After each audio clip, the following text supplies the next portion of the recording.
ఇంట్లో ఇంతమంది ఉంటే నువ్వెలా మేనేజ్ చేస్తావు? నీ ఓపిక దండవమ్మా!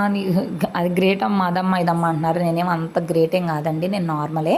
అందరూ హెల్ప్ చేస్తారు. అందరూ హెల్ప్ చేస్తున్నారు కాబట్టి ఇదంతా అవుతుంది. అవికి ఫుల్ ఫీవర్‌గా ఉంది. అవిని ఇంట్లో వదిలేసి మేమందరం అయితే ఇవాళ తిరుపతిలో ఉన్న తిరుమలలో కాదు, కింద తిరుపతిలో ఉన్న టెంపుల్స్ అన్నీ తిరగబోతున్నాము. మధ్యాహ్నం ఒకసారి భోజనం చేసి వెళ్దామని చెప్పేసి వంట చేసేసుకున్నాము. సాంబార్ అలాగే బంగాళదుంప వేపుడు చేసుకొని ఇంక అందరం తింటున్నాం. చూసారు కదా!